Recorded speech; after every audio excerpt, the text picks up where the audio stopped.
Hey, seniors, welcome to Tuesday. It is August the 30th, and today you have your first learning check.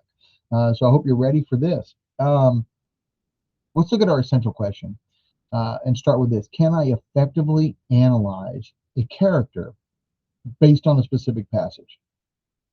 So previously, what we did was we talked about characterization as a whole or in general, like here's this work, what did you see, right? So you started with like a characterization or character trait, and then you went to go try to find it in the text, right? So we're going to do it a little bit differently this time. I'm going to give you a very specific passage, and then you're going to look at it and say, okay, here's what I see in this passage, right? So not the whole thing. I mean, it is kind of the same, except we're just kind of narrowing it down. Now, the one thing to think about this is that I know that there's still latitude in that, you might interpret it differently than somebody else. I get that. But because we're looking at a very narrow piece, then the expectations are start to narrow down as well. And maybe there aren't as many choices out there for you. So that's our essential question today: is if you can effectively analyze that character trait based on a very specific passage. And today you are going to be doing your learning check. Okay. And the goal is to analyze the character, be able to look and say, okay, here's what I see, and this is where it comes from. Real quick, we'll take a look at the 80s movie quote of the day. You won't answer my calls, you change your number. I mean, I'm not going to be ignored. That comes from a movie called Fatal Attraction. That was a crazy movie where this girl falls in love with a guy, and then he tries to break it off, and she goes like all crazy on him, and she's like, threatening him and stuff. So it was a really very edgy movie for its time. Very edgy movie. But take a look at it. It was a little risque. It was very kind of, again, cutting edge, very creepy, scary, eerie kind of movie. All right, so let's take a look at the assignment that you're going to be working on today. And again, it is characterization. Notice up here we talk about the way we name things. So DLC, daily learning check. So that means this is a learning check. So now the practices, remember we take the practices and we put them into RDS, and they count for 10% of your quarter grade, right? Like all the practices are worth 10%. And we do that because a lot of practices are, we work together, we do them in class. If you ask questions, we can give you help, we'll give you some directions, and a lot of times we'll stop and start and we'll add stuff or whatever. So practices are really meant just to kind of show you the process, let you experiment, and let you try it out to make sure you're good. Learning checks are different. This is where we're saying, okay, what can you do? We've talked about this, we've practiced it, we've shown you what to do. Show me what you're capable of doing. Now, learning checks count for 50% of your grade. Okay, they count for 50% of your grade. So these are very important, and they will really move your grade. If you think about, like, RDS right now has like 4 grades, right? Like 3 practice grades and a learning check. You could have 3 perfect scores on those practice and then get a 5 on your learning check. It's going to take your grade straight back. And it's not because they average out evenly. They don't. This is 10%, this is 50%, right? Like the one learning check weighs a lot more. Also, just as a warning, at the beginning of the semester, okay, at the beginning of the quarter, when there's very few points in the grade book, a couple of good grades, bad grades in the right categories will really change things, right? So please be very aware of that, right? Those will start to even out as there's more points in there, and those swings won't be as big, okay? But it is a math issue that you have to be aware of as we get started. The date, this is the day that it is due, 8:30. It is due Tuesday, August the 30th, okay? You will have time in class to do that if you are in class. If you are not with us today, then you do need to get that in and turned in for us. And then it says what we're doing, so the topic, and again, we're doing characterization, and CR means it's the constructed response. Now, the learning checks will be divided up in separate pieces. So half of the learning checks, 25%, will be constructed responses where you have to write out your answer. Half of them will be multiple choice. Okay. So again, it's just to kind of even it out and show people where they're at. What we're going to do is we're going to look at the highwayman, and we're going to go back to that piece. We read that like a week and a half ago. We've talked a lot about it. And I think that most of you kind of like that story. It's kind of cool.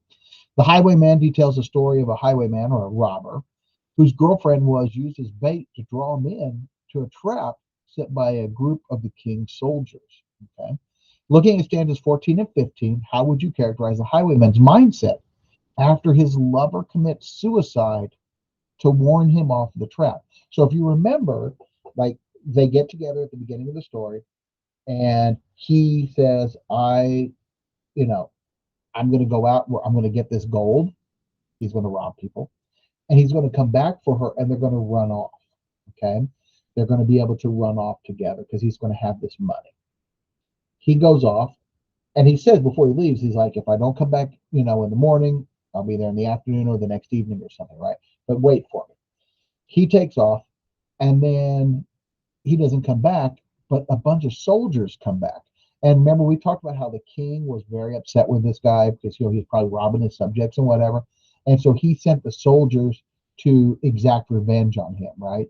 And we know in the end they killed him. Okay, they shot him, which happens right here at the end of passage or stanza 15. And what they do is they use his girlfriend as bait, and they tie her up and they gag her and they put her in front of the bedroom window so that he can see her as he's riding in. And so he's like, oh, okay, I'm going to head over to my girlfriend's house, right? But she gets a hold of the musket and she kills herself at the last minute. And of course, he hears that and he goes off because he's scared off, right?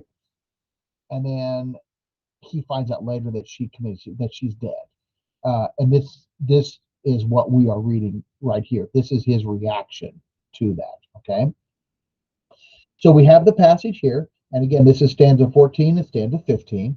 And then we're going to use the Spiel model to construct our response. Now, we will generally give you this pre-writing chart to help you organize your ideas. And what we would like for you to do is answer these questions in these white boxes here. Gather your thoughts. They do not need to be in full sentences. They can just be notes and ideas and whatever, okay? But this is where you can gather all your ideas so that you can write your response. The thing about this is that we know that if you have all the pieces, it's easier to put the final response together, right? Because you've got all the things that you need. So the first one is what are the important elements to include in the summary of a story. So the S is a summary. This should be one, maybe two sentences in length. It doesn't have the whole thing necessarily, but it's the big important elements. What do we need to know about this story that sets the context for your answer? Look at stanza 14, 15. How would you describe the highwayman at this point? So there's the character trait, right? That's the mindset. That's the way he's thinking. That's the way he's reacting. Now, it is not a bad thing to put more than one option in here because then you've got several to work with. But in the end, you only need one, right? You only need one of them for your answer. So if you have more in there, that's fine. It gives you more to work with, but you only really need one. Specific clues. So when you say he is this, you go back into the text and you look for it, right? Here's an example. This line shows that. This line is where he is at. If you say he's angry, where do we see he's angry? If he's mad or scared or enraged, or if he's happy or he's scared or he's whatever, where in that do you see that, right? And so we want to really be able to go back to the text and find that answer. Now, for this one here, the best case scenario is if you copy and paste that line in here so that we get the specific piece. But as long as you are very clear about what the passage is saying, the example that you're using, if you're very clear about it, you wouldn't necessarily have to use a quote. I like the quotes because I think it shows the reader that I didn't just randomly get the answer and I kind of was familiar with the text and I pulled out something. This is saying I have an answer and it comes from right here, right? Now, the analysis. So this is where you prove that example proves your point, right? Like this is where you explain how that example proves your point. So let's work backwards for a second here. If you say here's a trait, that example has to show that trait, right? That example has to show that trait. If I say, where's the best place to get queso dip in Evansville? And you say, there's a lot of great places in Evansville to get queso dip. Noble Romans is one of them. They have really good cheese dip with their breadsticks. Well, you gave an answer, but does it really answer the question, right? Like, where's the best queso dip, right? And so you want to make sure that your answer matches the question. You want to make sure that your example matches your answer, right? Like it really does show that. For instance, if you say he is careless, okay, where's the example? He is sitting and he's sitting by and watching other people do this work. Well, does that really show that he's careless? Now, maybe you put careless and you meant that he doesn't care about things. Okay, then we're getting a little bit closer, right? But you want to make sure that your answer and the example line up. They do show that, right? And then the analysis then is, how do you know that? How do you prove that, right? If you say he's funny, okay, give me an example. When we're together, he's always telling jokes, right? Okay, well, how does that prove that he's funny? Because when we're together, he's cracking jokes and everybody's laughing, everybody's having a good time, and everybody just feels really good around him because he's really telling things that gets everybody going and laughing and feeling great. Okay, great. Now we've got to explain how the example got us to that answer, right? So please make sure that you are thinking in that order. If you answer the P, the E, and the A, you're probably somewhere between a 6 and a 7. Maybe you are working toward an 8 a little bit if you have some really good analysis of your answer.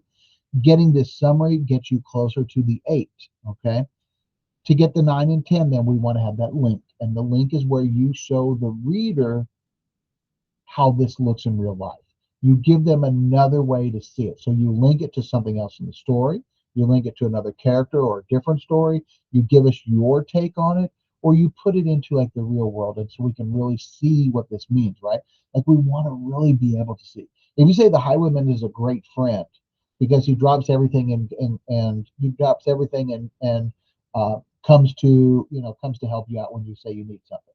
Okay, the link then might be like, that's the kind of friend I would like to have, or that's the kind of friend I hope I am to other people. When people say they need something, I just come and do it, right? And so the link then helps the audience see this clearer or in a better light or more connected to what they are. Now, these pieces here, this pre-writing chart is very useful for you. So, we're going to suggest that you do it, but the pre-writing chart is not graded. Okay. And I know that the other day, a lot of people did the chart and then they stopped, but you've got to take those pieces and you've got to create your final answer down here. Okay. You've got to bring that answer together down here where it says, use the Spiel model to type in your answer. Now, when you take it from the pre-writing and you put in your final answer, you might have to do a little rewording. You might have to do a little finessing to it to make it fit exactly right. Okay. And that's fine. That's part of the process. That's pre-writing and then your final answer. So only this final answer will be graded. Okay. If you are in class today, you will have the day to work on this. This is basically all you're going to do for the 40 minutes block. All right. And then if you have some missing work that you need to do, this would be a great time to do it. If you are at home, please make sure that you are getting that assignment picked up and turned in so that you're not falling behind. We don't want you to get behind and it becomes more difficult for you to get caught back up. It creates a lot of stress. It's your senior year. You don't want to do that way, right? So just make sure you're staying on top of your stuff. If you have any questions, please make sure you're reaching out to Ms. McGuire so that we can answer those questions for you and get you the help that you need so that you can be as successful as you can be. And good luck, everybody.